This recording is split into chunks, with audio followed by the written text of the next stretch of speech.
aho uzogeza gusohora urukundo rw'amafaranga niho ndiho azogerageza kwinjira muri wewe.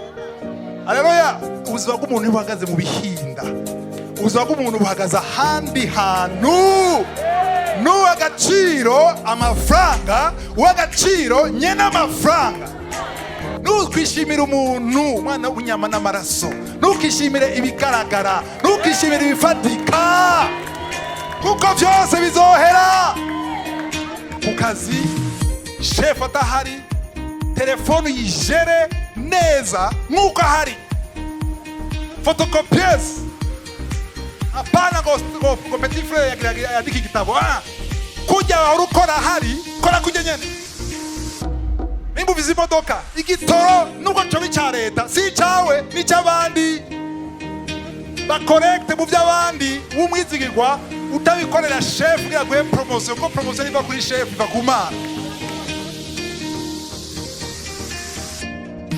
Imana ni kare amafaranga ugiri guhezagira. Imana guhezagira ishatse guhezagira. Nikeneye amabiye ugiri guhezagire. Ikeneye ko wewe utahura ko ari ubutunzi nyabwo butaraba ibiri kwibigaragara, butaraba ibyo kwisi, ariko ubutunzi bwo mu ijuru. Haleluya. Hala majambo Satani adashaka kumenya uno munsi, ariko ko Imana yugura umuryango urayamenya. Imana ishimwe. Takeje n'ababatijwe bagize ikintu gikomeye gose. Nakunze bavuze ngo bashinze idarapo. Haleluya. Kubatizwa ni ikintu ciza cyane, nifuriza umuntu wese ari ngaha. Imbora kijijwe ni vyiza kubatizwa. Amen. Tuje mu ijambo ry'Imana, Timotheo wa mbere cya 6 umurongo wa 10. 1 Timothée 6 verset 10. Kuko gukunda amahera ari mizi y'ibibi byose. Ko gukunda amahera ari mizi y'ibibi byose. Ayo bamwe bifuje bakazimira, bagata ukwizera, bitobekeranisha imibabaro myinshi. Amen. Muri version originale ntavuga gukunda amahera, avuga urukundo rw'ama tukavuga amafaranga, sibyo? Gira n'abanyarwanda bavyumve. Urukundo rw'amafaranga si mizi nkuko babisitradije, ni umuzi. Amen. Afisi Kifaransa mu Cyongereza ni la racine, umuzi w'ibibi vyose. Amen. Kumengo nacho yabwiye mwebwe. Umuzi nukuvuga iki?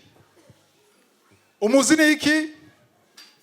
Igiti canke ishugwe, indavyo, ikintu cyose ubona gisa neza hanze, bavomera amashami, bavomera iki?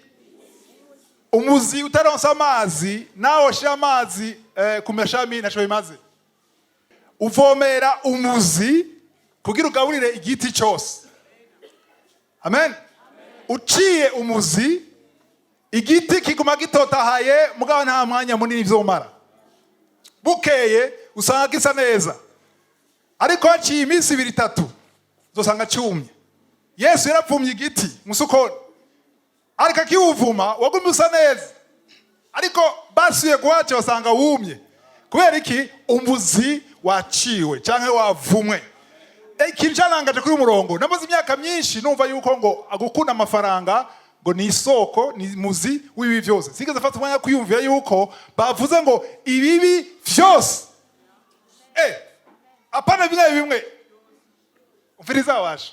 Ibibi byose bisigura iki? Bashaka kumbwira ibibi muzi. Uko mengo nta bibi mwakoze mwebwe.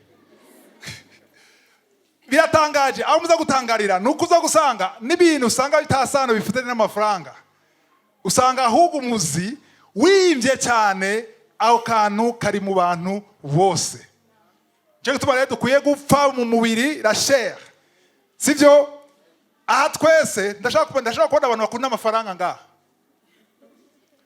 Ba hypocrite ga yemwe. Umwe gusa, wewe gusa. Nawe urakunda. Nawe ubatanga kuboneka. Abakunda amafaranga ni 3 gusa muri ishengero ryose. Okay, ndashaka kubona abakeneye amafaranga. Quand même. Ndashaka kubona abafise amafaranga. Apana abatunzi cyangwa abakire, abafise nuko bafise 10 ku mufuko. Abafise abo batatubwire ntibafise rero cyangwa ntihaciye bugufi. Amafaranga benshi barayafise nka bose, nabikiretse utafise ayabisi sivyo, kandi bose barakeneye. Ko iki barakeneye bose?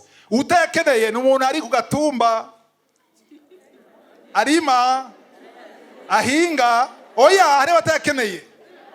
Barahinga bakimbura bagashira mu bigega, bakira ikibuguzo bagasura bakimbura bagasura bakarima, bakeneye umunyu, amavuta, isabuni, n'umuceri n'impuzu. Rero umupeiza arakeneye amafaranga. Donc amafaranga rero twese turakeneye. Bibiri tubuje kuyakenera, ibutubuje iki? Kuyakunda. Rero kibabaje nuko bavuga ngo ntikwiye kuyakunda, ashuvuga ati sidayakunda kandi yakunda. Benshi barayakunda. Kuyakunda babuza ngaha ni kuyakunda kwa agaciro. Turaza kubona mu nyuma ingane amafaranga ashobora kugera ku rugezo rumwe na ndiho. Bakwereka yuko aho ugeze kuyakunda niho ugabanya gukunda Imana. Turahashika. Tuza kubona ahantu yuko nushobora ahantu ukunda amafaranga nk'ukunda Imana. Kuko benshi bavuga ndabikunda byose. Ndayakunda amafaranga ugana yaronka hama ndaza kuri ibintu byiza sivyo, ariko nushobora gukunda byose. Turaza kubona kandi ibyo ni Yesu yabivuze. Rero ikintu gitangaje ngaha, gitangaje nuko bavuga ngo ibi byose, nuko yuko harimo ububeshi, mu bibi harimo ububeshi, mu bibi harimo ubwicanyi, mu bibi harimo ubusambanyi, mu bibi harimo ishari, uburozi, kwiba, kwica, ubwibone, kuvuga nabi, ugwanko. Bavuze ngo bimwe bimwe cyangwa byose. Nuvuga yuko byose wivye nuko bitagaragara ko ari urukundo rw'amafaranga rwamara urimo, kubera iki? Niwo muzi. Niho vyugariye, byarantangaje, ndatangara. Amen. Ndabakarero ku bintu bigaragara. Ejo bundi nahuye n'umugabo agira ivya massage yigishijwe n'abajapone, hanyuma byarantangaje ibintu yagira, kandi yarangiriye massage ku kirenge aranyereka yuko umubiri wose ufise isano n'ikirenge. Hariho imitsi ifatanye ku kirenge, akakubwira ko ufise ikibazo cy'ugutwi, afashe ku kirenge, kandi ari ahantu akora avuze ugize nk'ukoma induru cyangwa ati urafite ikibazo cy'ama-intestin. Ari mubizi ivyo? Havyo twari tuzi benshi, cyane narinzi. Akakubwira ko ufise ikibazo cy'iryinyo, afashe ikirenge cyawe. Ari mubizi ivyo? Abaziatike ni babizi kudusumba sivyo? Umubiri wacu ukuntu umeze urafatanye wose. Mu kirenge ngo imitsi y'umubiri wose mu kirenge. Niyo naciye ntahura ni rero ibibi byose bifise umuzi umwe witwa urukundo rw'amafaranga. Afopase twize urukundo rw'iki? Rw'isi. Utwitwize urukundo titre. Urukundo rw'amafaranga. Niba watakoza wiziki twize urukundo rw'amafaranga. Apana kiyaga turugire mugabo turusohore rutuvemo. Haleluya.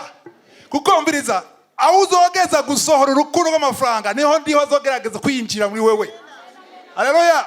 Badusubize wa murongo w'icumi verset 10 bawusubizemo. Kuko ngo gukunda amafaranga cyangwa amahera ari umuzi w'ibi byose, ayo bamwe bifuje bakazimira bagata ukwizera. Mu Gifaransa nakunze ngene bayivuze ngo quelques-uns en étant possédés. Nakunze iyi possession. Bari possédés n'urukundo rw'amafaranga, umurongo w'icumi, ngo se sont égarés de la foi.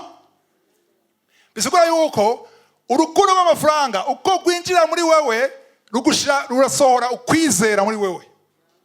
Ukwizera gusohora n'uwikuye. Gusohora ukwizera Imana, ugasanga wizeye ikindi kintu nubwo atawara amafaranga, mugani ikindi kintu kitandukanye n'Imana. Ngo waciyata ukwizera bitobekeranisha imibabaro myinshi. Bitobekeranisha. Se sont jetés eux-mêmes. Bitaye bonyene. Alléluia. Bayitaye cyangwa bisanze mu bibazo byinshi kuva yuko hari inkurikizi mbi amakonsekansi yabaye ayo bita amatuma ngaha avuye ku rukundo rw'amafaranga. Haleluya. None umuntu akeneye kuvyiga twumve ngene twoshobora kubohoka kuri urwo rukundo. Haleluya. Mugaje nababwira ni ruhera munsi umwe hariho processus itangura rugenda rurasohoka muri wewe. Ndakwereke hariho urukundo tuza kubibona, hari urukundo rw'amafaranga. Dusoma umurongo ukurikira Luka 12 umurongo 13, Luc 12 verset 13. Maze umuntu wo mw'ishengero aramubwira ati mwigisha, mbaririra mwene mama tugabure umwandu. Gitwenza uyu mugabo yabagiye Yesu yazanye ikibazo kiri hors sujet. Yesu akavuga iby'impwemu bya mpwemu yera ngene yarwa nyene ugurekanwa ibiri by'impwemu hamwe abandi buzujwe mwigisha ikibazo. Bigira ubone urukundo rw'amafaranga nuva yuko unafite urukundo rw'amafaranga n'iby'impwemu birarengana ntabyitaho wewe ko yumvira kanoti. Mubwirira mwene wacu umbiriza wewe ibya heritage yanyu Yesu uje kumuza nkanda urabyumva cyo gituma ntaka kwereka yuko buratandukanye kuko Yesu araza kwivuga hari abigaragaza n'abazi kubifuka bakabana ntibigaragare mbwa abandi bigaragara neza niyo binyegeze. Murongo 14 verset 14 aramubaza ati mbega wa mugabo we, mbega wa mugabo ninde yashizeho kuba umucamanza wanyu canye kubagaburira ivyanyu? Kandi arababarira ati murumva mwirinde ukwifuza kose kuko ubugingo bw'umuntu butava mu bihinda by'ibintu atunze. Alléluia. Somme verset 15, Gleur dit gardez-vous avec soin de toute avarice. Yavuze ngo kwifuza ariko avarice biratandukanye. Avarice ni urukundo rw'amafaranga. Munari avar mugumu ingumyi mutarekura ingumyi ngo mwirinde ntiyavuze ngo mwirinde ngo avarice cyangwa ukunda amafaranga gusa ariko ubwoko bwose. Ngo murumva mwirinde ukwifuza kose toute sorte d'avarice. Nubwo yuko ubugumu buri kwishi ukunda amafaranga kuri kwishi sivyo. Hari abakunda amafaranga badashaka kuyasangiza gusangira n'abandi. Hari abakunda amafaranga badashaka no kuyisangiza. Nabonye barayuzuza muri banke aguma yaraba gusa akiniga akainda saza retraite ayaraba. Cyane cyane abahindi nimba muza abahindi je nabanye n'abahindi muri Durban Afrique du Sud barayabona bakayadmira akarinda apfa akayaga umwana we nawe nyene agakora ivyo nyene none azojya nde? Aha nibigaragara sivyo ariko ari ibindi bitagaragara. Amen. Mubiravye neza mwisuzunye mukara n'abandi bakwegereye kenshi uzosanga urukundo rw'amafaranga ruri mu muntu wese hariho doze zitandukanye. Kuko uyobona umuntu kenshi na Yakobo barabivuga afise amafaranga agaragara aronga icubahiro gusuma abandi no mwishengero kenshi bigaragaza yuko aronse icubahiro kubera iyo noti afise sukwera amavuta afise sukwera afise ingabire oya afise kashe ugasanga aronga icubahiro si mwishengero gusa no mwisi hose murabizi sivyo. Rero iyo ubonye umuntu aronse icubahiro kubera amafaranga haleluya uwo muntu amuhaye icubahiro ni yahaye icubahiro uwo muntu mwana muzi ngo yahaye icubahiro siwe ingahombe urabe azokwicara inyuma sivyo. Rero nivyo Yakobo avuga. Yakobo arabivuga neza aravuga ati no nimuzoha agaciro abantu kubera bafise amafaranga banyarucari hari inyuma ngo Imana suko imeze. Kiryoshe nuko Imana iguha agaciro kubera amafaranga ufise ko nayayo vuga uti nayayo. Haleluya. Rero ikidikoma yavuze ngaha ngo ubugingo cyangwa ubuzima bw'umuntu butava mu bihinda by'ibintu atunze. Ijyo utunze bihinda bidahinda siho ubuzima bwawe buhagaze. Ayaya, verset 15 ngana ikuze mu Gifaransa, ngo la vie d'un homme ne dépend pas de ses biens. Fit-il dans l'abondance? Hano benshi bari muri jeune pied, gendoro nkabiriya, yo! Byo biheze. Kera twaravuga muri secondaire, guhoma murabizi. Des centimeters kwa wamaze kuronka yose, naho uja kuri plage 3 centimeters ukavuza uruhwa gusa, wamaze kumenya. Yesu akavuga ati ubuzima bw'umuntu buhagaze mu bihinda. Ubuzima bw'umuntu buhagaze ahandi hantu. N'uw'agaciro amafaranga, uw'agaciro nyene amafaranga. Ya, biratanga gukomera ngaha. Haleluya. Ya, tukomeze. 16, soma verset 16. Kandi abacira umugani. Yesu yaciye umugani ko yabonye ko adataha ivyo ko aravuga. Avuga ati nababwira ibi bintu ntavyumva. Reka nabahe parabole, umugani gira mu vyumve. Verset 16. Ati habaye umuntu w'umutunzi yari afise itongo rimera cane. Yiyumvira mu mutima wiwe ati ndagira nte ko ntagira aho nimburira imirima yanje. Ati ndabigenzanya ndasambura ibigega vyanje nubake ibindi binini abariho nimburira imirima yanje yose n'ibintu vyanje vyose. Keza gatoya aho uwo mugabo ni kera sivyo? Uno munsi bigeraje no munsi waronse ibifaranga vyinshi. Uradandaza cyangwa ufite akazi keza amamiliyoni amajana y'amamiliyoni sivyo? Takwiyumvira none ngire gute? Hari kibazo c'abatunzi mwe mudashobora gutahura mutarigiye muri mu kibanza cyawo. None amafaranga ibifaranga ndabishirehe? Bavuze ngo ibigega byinshi icyo gihe arondera amakonte.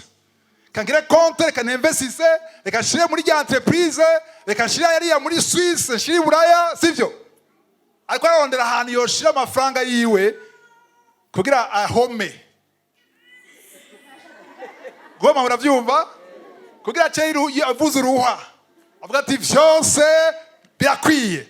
Verset 18 wayisomye? 18. Ati ndabigenzanya.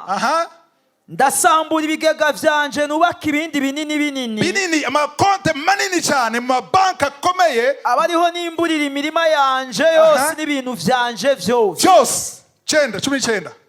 Nzobwira umutima wanje ni mutima wanje ufise ibintu vyinshi. Nabwira abantu benshi baravyibwira nuko tabago nzobwira umutima wanje wewe uribwira gusa ati nduwa katari mwene mutama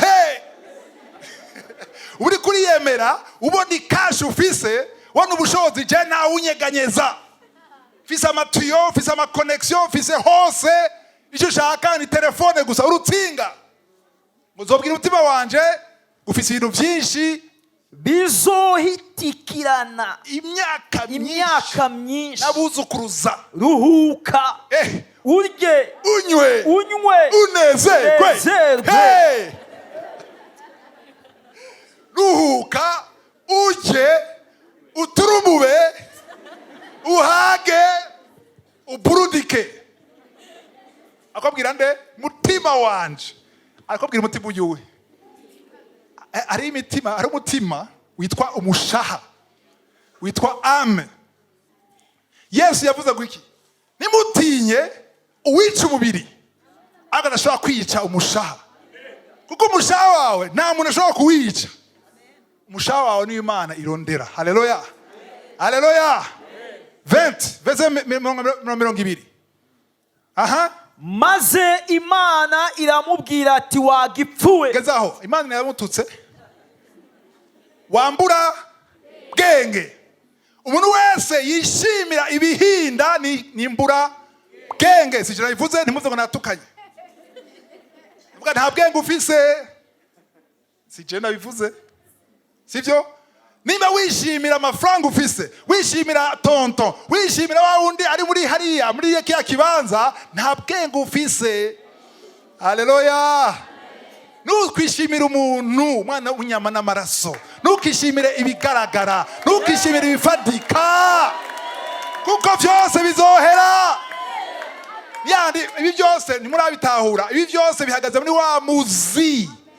Umuzi wo kuda amafaranga utuma ushaka ibintu bifatika. ibifadika, nubwo atari amafaranga, ibifadika, sivyo?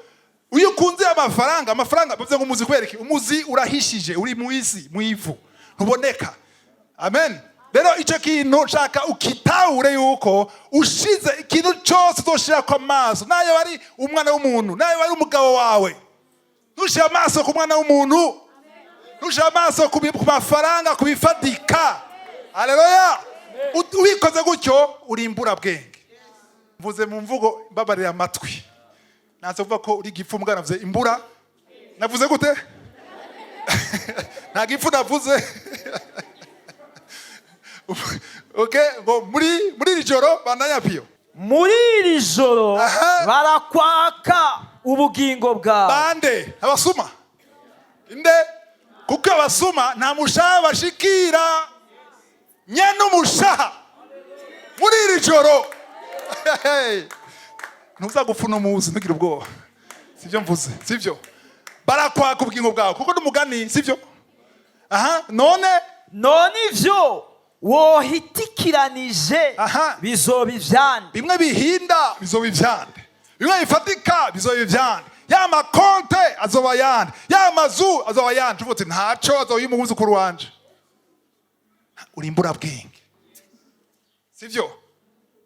Ivyo byose urabisize ngaho kuko bakuvuga ngo jewe mutima wanje, musha wanje, sivyo?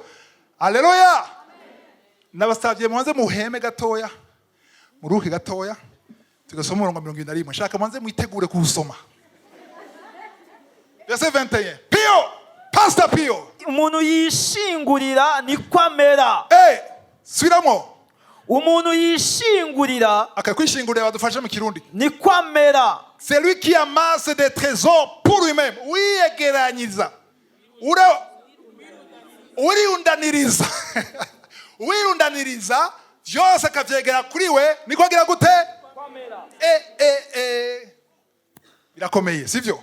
Ruvuga yuko iyo Imana ibonye ibintu byinshi ukuriyegeranya gusa, ata mutima wo gusangira n'abandi, ataguha icubahiro Imana, urimbura bwenge kandi umushaha wawe uri en danger. Niko umuntu yishingurira canke yirundaniriza agira gute? Niko amera. Niko amera. Atari umutunzi mu vy'Imana. Atari umutunzi mu vy'Imana. C'est lui qui amasse des trésors pour lui-même et qui n'est pas riche pour Dieu. Je vous dis, bon, just dis mindawa sindi milliardaire. Alléluia. Bavuze aba milliardaire. Bavuze umuntu afite kinatunze. Gutunga no vuga iki? Umuntu afite kinatunze. Utunze inuma urayitunze, uri umutunzi. Ufunze rukwavu, uratunze urukwavu. Utunze 200 cyangwa 200 cyangwa 10 urabitunze. N'abantu batabigira. Haleluya. Icyo ufise cyose, mbega ugifise ku bwawe cyangwa ku bw'Imana? Agwitwishire mu mutima wawe. Amen. Ubitungiye nde bikwiye kuba ivy'Imana. Nuvuga yuko ivyo ufise byose nimba atari ivy'Imana, uzoba uri muri wa mutego w'abandi bakunda amahera cyangwa amafaranga, kandi babonye inkurikizi mbi zo gukunda amafaranga. Kuko amafaranga tuzo kuyibona, amafaranga arise connection na Satani, kandi usheza kuba muri voie y'Imana. Kugira amafaranga aba yehesha Imana icubahiro. Haleluya. Aharakomeye rero umurongo wa 21 nico tumabwiye muze mwitegure muwumvirize. Ndabwire kurondera ni vyiza, kwemvesisa ni vyiza, kurondera abana ni vyiza, kugira amatongo ni vyiza, ariko mu mutwe wawe wiyumvire ubwami bw'Imana. Iyo uzokora vyose wiyumvire ubwami bw'Imana. Nimba mu vyo ukora vyose atakibanza ndiyo afise, uri en danger. Haleluya. Simvuze inyatsi, ariko ugiye hanze y'umugambi w'Imana. Rero iyo ugiye hanze y'umugambi w'Imana, wuguriye umuryango umwansi. Kubera ko umwansi wangu mazunguruka arahoda, arondera aho yinjirira. Amen. Rero yabonye ko ivyo urondera mushahara wawe ku kwezi guheze ni wewe gusa, inda yawe, umugore wawe, abana bawe, point final. Kacerere. nukuvuga yuko namwebwe muri batatu cyangwa bane cyangwa batanu mu nzu birananirana no ku kwezi guhera. Benshi nibashika no kwezi none mubizi ugasanga urindiye kugira ukwezi biranse guhera. Nico gituma iyo ni nyishu kenshi abantu bakunda kutwishura muri counseling. Wabwiye ati yumvire gerageza ubeho kuri niveau yawe, sivyo? Kandi ivyo ukora vyose hame harimo inyungu ya ndiho. Benshi banyishura ngo wingo ndakwandikire ku rupapuro urabe, taje ndaguhishura umukozi w'Imana, ndakwereke amafaranga mpembwa. Ni urahembwa? Ndakwereke amafaranga madama ahembwa. Na madama arahembwa, donc hari amarevenu abiri muri iyo nzu yanyu. Ko no, we ntuzi ngo ibiciro vya 12 realite yama kushira kure y'ukwizera, kwera uregendera kuvyubona akabura n'ikintu kizwa guca bugufi, sivyo? Hari wigeze kuncapira aranyereka neza, arancapira aranyereka ibiharuro ati nawe mbwira ja mu kibanzi wanje umbwire ngene wobaho ku kwezi. Ndamugani sawa, tuguze rero nishaye mu kibanza cyawe. Je ngiye mu kibanza cyawe, ngiye mu ijambo ry'Imana, nota mpindura système de vie, style de vie yanje yo hinduka. Ni iyi nzu bamwo nta no bamwo jewe ngifise amarevenu nkaya sinoriha iroye jewe ko kameme ega hariho kameme quartier je no bamwo. Aha, bitanga guhinduka rero. Aha, hari ikintu cha ego kitanga kuvyuka muri wewe.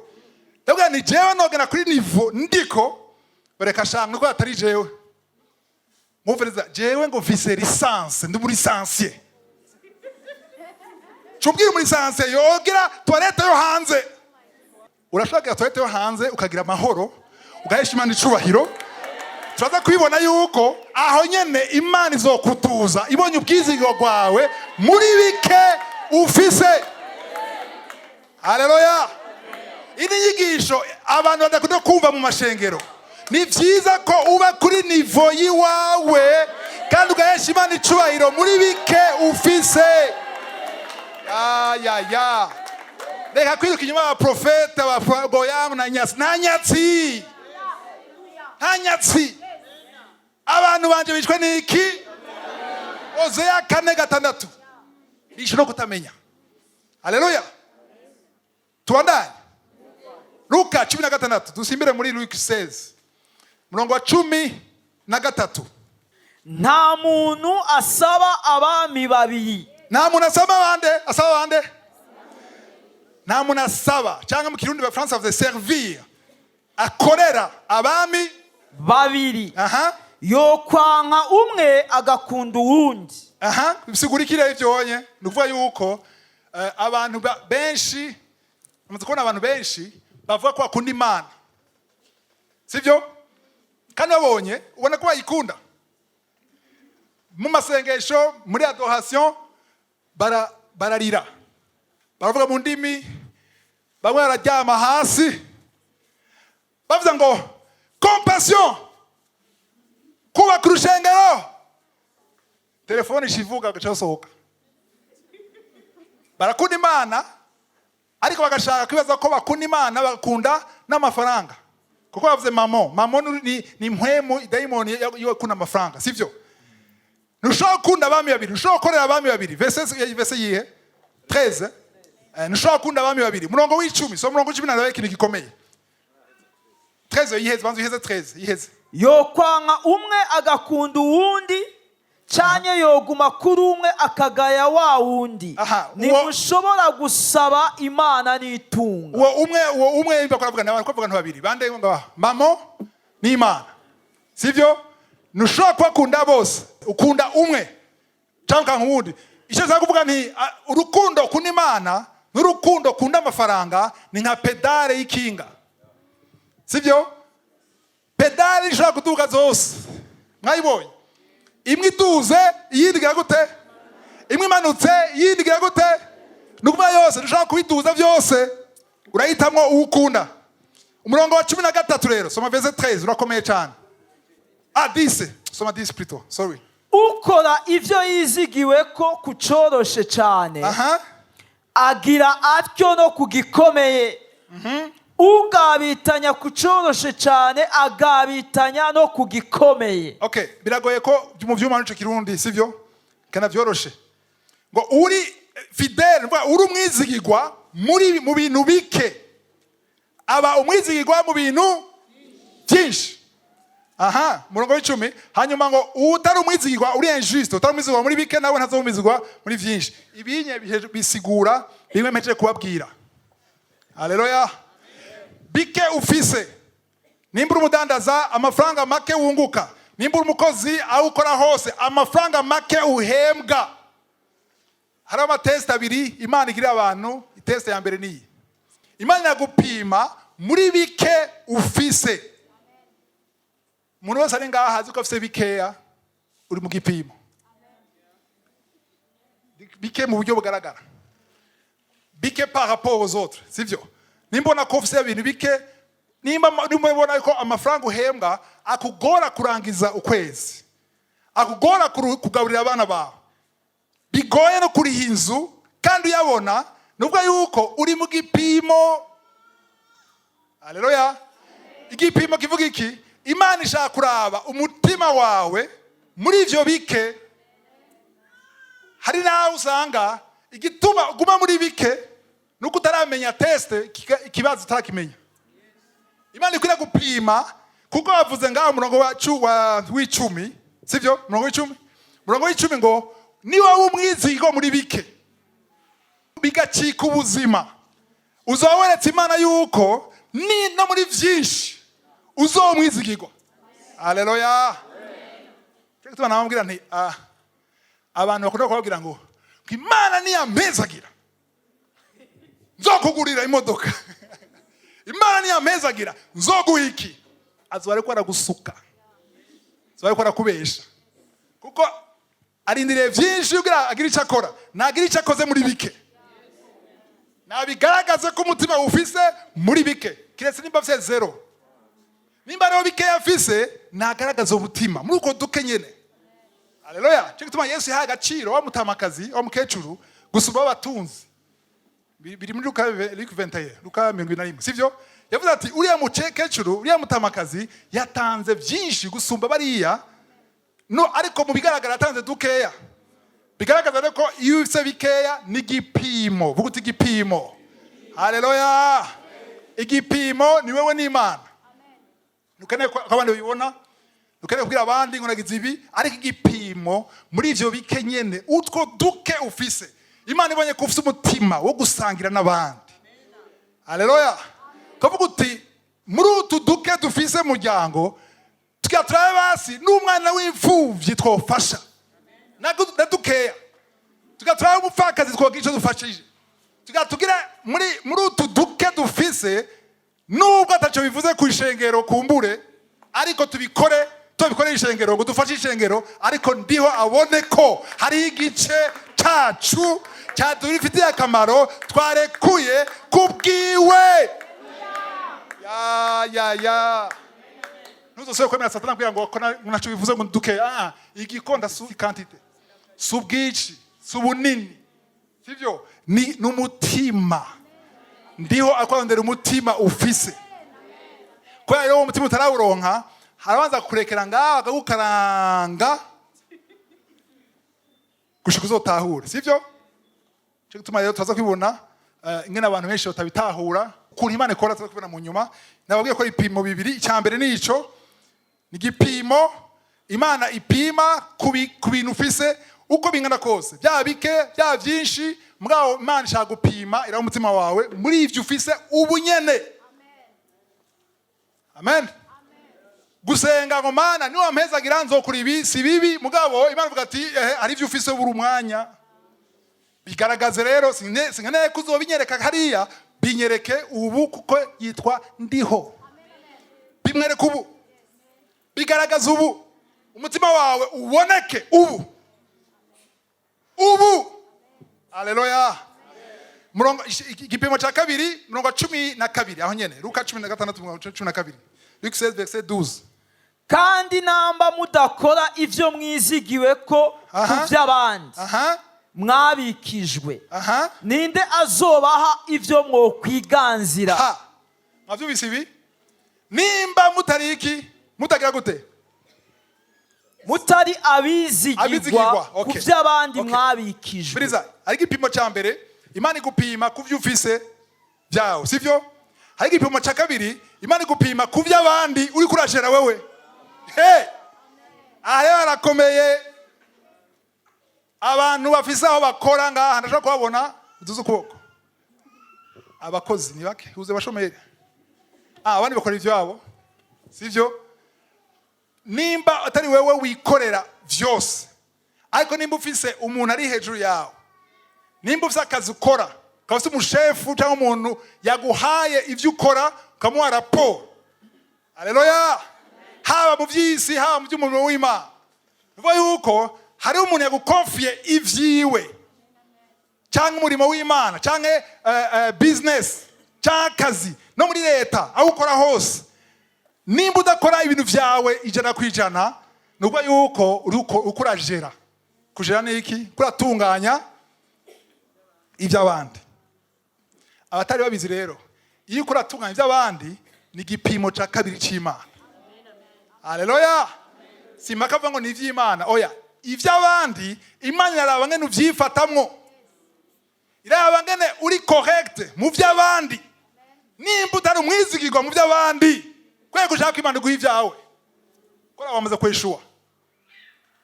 Aha rero niho kenshi abantu batamenya aho bipfira, bagaca biruka inyuma bavugishwa. Ndabira ndiko ndakurabira ni ibi nyene. Aha nyene niho vyugariye. Ba umwizigirwa mu vy'abandi. Nimba ukora uwo umwizigirwa mu vy'abandi, ku kazi chef atahari, telefone yijere neza nkuko ahari, photocopieuse apana ngo petit frère yandika igitabo, kujya aho ukora ahari kora kujya nyene.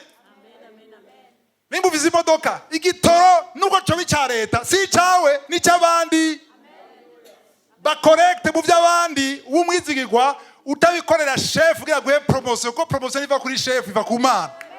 Ubikorere. Haleluya. Desire, urashobora gushiraho Efeso 6:5-6. Ephesians 6:5-6.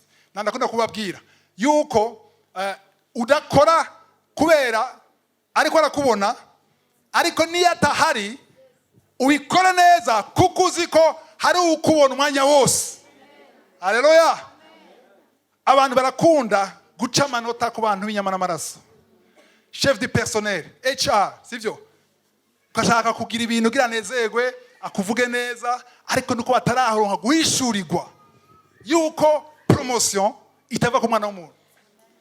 Promotion iva ku Mana, sivyo? Somo 5. Bagurano, mwumvire bashobuja abo ku mubiri, nkuko mwumvira Kristo. Nkuko mwumvira Kristo, mwavyumvise? Nkuko mwumvira nde? Nawe yobashobuja ari umupagani. Mwavyumva? Nawe nawe udahuje idini cyangwa tizera Imana, umwumvira nkumvira nde? Kristo. Kubera iki? Kuko Kristo no gukota gusumba umwana w'umuntu. Haleluya. Bandanya. Mububashe, muhinda agashitsi, mutagira ubupfunya mu mitima yanyu. 6:6. Nimubakorere bakibahagarikiye. Nimubakorere bari ngaho physiquement, nk'abanezereza abantu. Munezeza abantu. Mubakorere nk'abagurano ba Kristo. Haleluya. Mukora ivy'Imana igomba bivuye ku mutima. Haleluya. Igipimo cya kabiri mwacumvise muri Luka 10:6 no twari turi Luke 16. Igipimo cya kabiri nukuba umwizigirwa mu vy'abandi. Amen. Kuko icyo ukora cyose abantu bose bakora, nimba uri umutaximan, nimba uri umushoferi, aho ukora hose utange raporo nziza. Haleluya. Nakunze ejo Pastor P nayibonye kuri Facebook, nakabonye kuri Facebook akavuga ngo Pastor yamutumye kuvunjisha amafaranga. n'igitigiri pasiteri afise monta, pasiteri Emera afise monta arindiriye. Uyu nawe agira akantu k'ubunyambuji k'ubunyabwenge ararenza ko 70,000 yashize ku ruhande, sivyo? Ariko ashize hajya arabura amahoro aca arashiramwo, ariko iyo atayamuha ntavyo ari kumenya. Hari ibintu utakora ngo ntiyabimenye ngo namuhejeje, ariko uriya niwe muhejeje. Haleluya! Nukumeye ko Imana irakubona kandi niwagukota, niwaguhezagira, niwakugaburira, niwakuvyura, niwakuryamika, niwaguha urugo, niwaguha ubugingo budashira, niwafise ubuzima bwawe mu kiganza ciwe. Nimba uriko urahema winjiza usora n'ubuntu kandi babikugirira. Haleluya! Biratangaje n'abana b'abantu batinya abantu gusuma Imana, kuko umwana w'umuntu chef wawe icyo ashobora gukora arakwirukana point, uzoronka kandi kazi. Ariko chef wo mwijuru no fise destin yawe, vyose niwe bifise mu kiganza ciwe. Haleluya! Tuje mu ngo 11 rero, murongo uza kumera nko gukora kutahura gatowe. Verse 11. Namba mutabaye abizigirwa kwitunga ribi mubikijwe. Ninde azobabitsa itunga nyaryo? Abarundi barasura ku pasoni ngo bikijwe. Mu gifaransa bavuga ngo les richesses injustes. Ijambo nico njye rarondera mu kirundi mbwa sivyo bakoresheje. Injuste bakoze ngo bari hayi ishusho ribi. Itunga ko ravuga ngaha injuste ni itunga ryo mwisi. En fait basobanura ikirundi yaciye traduisa. Agaza ko interpreta ivyo bashatse kuvuga kandi nivyo, sivyo? Ariko iryo tunga ubikijwe Bibiliya yita itunga injuste, richesse injuste. Nuvuga yuko uburyo ushobora kuronka, amafaranga ushobora kuronka, inzu ushobora kuronka ni ibintu biri périssable, corruptible. Nuvuga yuko amafaranga azohera. Ibintu byose ufise biri mu isi meze gute? Yanduye. Umwami w'isi yitwa Satani. Le prince de ce monde ni Satani, sivyo? Ariko niyo systeme turimo turabikeneye bwa tubeho, ariko ndushira amaso kuri vyo. Haleluya! Arenga ndabereka ibintu bikomeye muri Mikayi sigaye. Twumve yuko hari kintu gikomeye ukeneye kurondera gusumba ibigaragara. Amen. Ivyo bigaragara birafise aho biherera. Abantu bariruka cyane nyuma y'ibintu bihera. Hajya bavuga ngo namba mutabaye abizigirwa mwitunga ribi mubikije. Ribi bakivuze. Ko mutankosoye none. Ati nabonye ribi. Nakunze ko bavuze ngo ribi. Amen. Iri tunga ribi samanyanga, sivyo? Si ibintu by'ivyaha, subusambanyi, ariko ni iri tunga ryo kwisi bari yise ko ribi ko riri mu isi yanduye. Haleluya! Amen. Banzo vyumva yuko ajya amafaranga ufise muri banke bayise ko ari mabi, kandi waronse honnêtement nta busuma wagize. Kubera iki? Ni mabi igihe uyashize ku mutima. Naguma wizera ko uragaye kubera amafaranga muri banke acitse mabi, wayononye, wayatovye, wamaze kuyonona. We ni uyonona rega. Ijambo ry'Imana ngo tout est pur pour ceux qui sont purs. Ibintu byose birejejwe iyo wewe wejejwe. Nimba ushize amaso kuri Yesu, kuvuga ati ari amafaranga yose, iyo miduga yose visa, ajya maremorka yose ntacyo avuze imbere yandiho. Ariko navuga ati bakubwiye ngo ya remorke yaguye mu Bugarama, ugacuraba iminota, ugacabaza kuraba, bagutwara muri hopitale ugira usuragara ubwenge. Ubwanje buraheze ndasuye kwitongo. Nuvuga yuko iyo remorke yamaze kuba mbi, sivyo? Sivuza ngo ucyo twenguka nezerwa, sivyo? Ariko uravuga uti wayimpaye arashobora kumpa iyindi. Haleluya! Ndio ashaka kubona yuko atamutima ushize kuri ayo matungo ufise, kuri ayo mafaranga ari muri portemone, ari mu mufuko, kura ku mutima, ari muri banke, kura ku mutima. Shaka kuri ndiho gusa. Niba shaka kuri ndiho acaba meza, acaba yejejwe. Amen. Rero ngo nimba mutabaye abizigirwa kuri rya Bibiliya yita ko ribi, ryo tunga ribi, ngo ninde azobabitsa itunga vuga cyane itunga wow ndashaka itunga nyaryo imbere yuko muzuza amaboko maze cyo itunga nyaryo muracho bisigura itunga nyaryo ry'ukuri véritable les richesses véritables ni itunga rikora ibyo amafaranga adashobora gukora kuko amafaranga arafite limite ariko itunga nyaryo nta karimbiri ifise narabaye choqué umunsi umwe mbonye le président wa nous le fondateur wa ama iPhone nga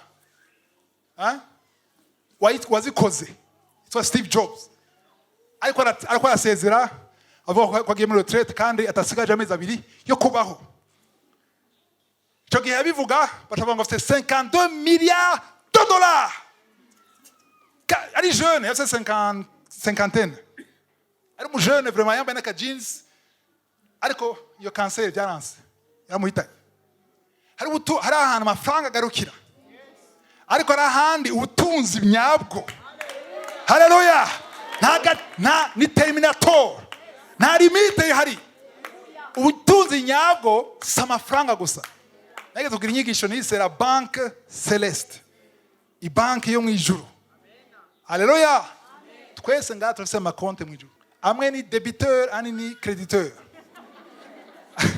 nta nimwe igaragara nta nimwe ari zero ou bien uri muri moins cyangwa uri muri plus rero ya plus yo mu ijuru kenshi intervena ngaha ku isi iyo ugize ibibazo intervention iva mu ijuru kubera abamarayika bagenda kuraba konte yawe urasenze urisonzeje 7 jours abamarayika baraduze mu ijuru basanga ari muri mwe bazana iki bashaka kukubwira ngo hewe banza ushireyo ushikane kwanza ubanze ushikane hariya kuri niveau normal hama tuzoronka ivyo dukure he principe zo mu ijuru niko bimeze ubutunzi nyabwo si amafaranga gusa amen nico ndashaka kuba impanuro iyo urasenga ukeneye ikintu fata ukeneye imodoka sivyo urakeneye imodoka ukeneye imodoka ntukende vuga ngo mana mama miliyoni 10 nguri imodoka vuga imodoka gira imana icyo ukeneye kwe kuvuga amafaranga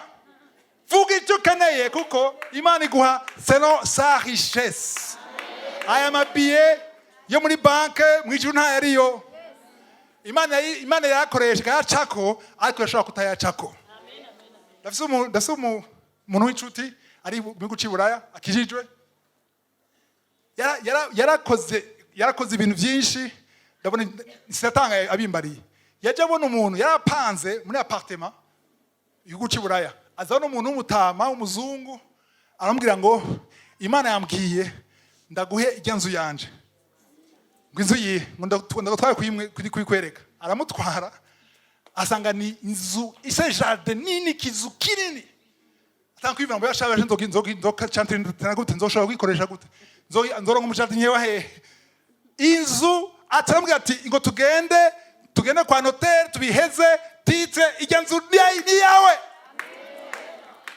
nta mafaranga yatanze amafaranga yose akeneye kugira bije kuri we uwo mutama yarayarisha bisigura iki imana nikere amafaranga kugira guhezagira imana guhezagira ishatse guhezagira nikeneye amabiye kugira guhezagire ikeneye ko wewe utahura ko ari ubutunzi nyabwo butaraba ibiri kwibigaragara butaraba ibyo ku isi ariko ubutunzi bwo mu ijuru haleluya umutunzi nyabwo n'ubutunzi bw'umushaha l'âme umushaha niho hari amahoro n'umunezero haleluya uwo mushaha niho twasomye la fois passée twiga ijerekeye kuvomera mu migani 11:25 proverbe 11:25 bavuga ngo umutima ugira gute uvomera ni uzogira gute umutima utanga ni uzovomerwa rero kujya kuvomerwa kwandiho niwo bwo butunzi nyabwo nusego umusenga uraba amafaranga gusa uja kuraba kuri konti ko yagiye ko oya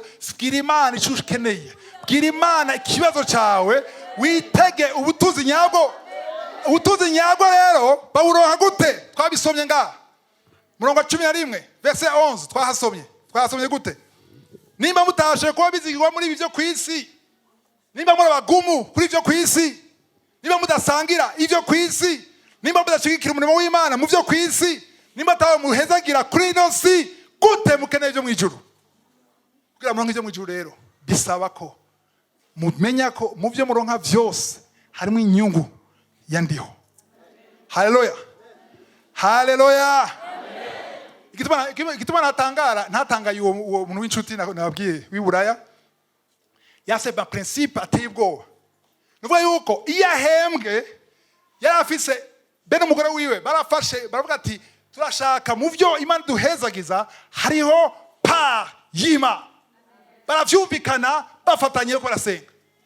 Amen. Binabwiye inkuru yo nayo nyumva aziko ari byo. Hanyuma kuvuga yuko acambwira ngo iyo duhembwe nanifana ngura narahandiho ivyo namwemereye. Amaze imyaka irenga 10 abikora. Haleluya. Nuvuga yuko haragaciro ahandiho mu buzima bwiwe n'umuryango wiwe kuko yabohotse ku rukundo rw'amafaranga. Haleluya. Aha rero ikintu nashaka kubabwira gikomeye nuko benshi bavyumvise gutya barabikora uko navyigishije, ariko niba mbikora umwanya munini kubera iki? Si satani, nukurambirwa kuko atabonye ibintu byaje vyiyongereyeko.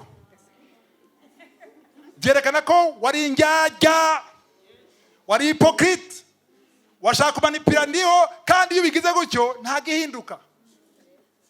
Arakuraba akavuga ati waza kundusha ubwenge wewe, taravuka nenda kuzi, nta kunca hirya. Garagaza umutima wo guhimana icubahiro mu byo yaguhezagije, kandi usenga iminsi yose uvuga ati Imana nshoboza kubohoka ku rukundo rw'amafaranga, ndiho abaho umugisha.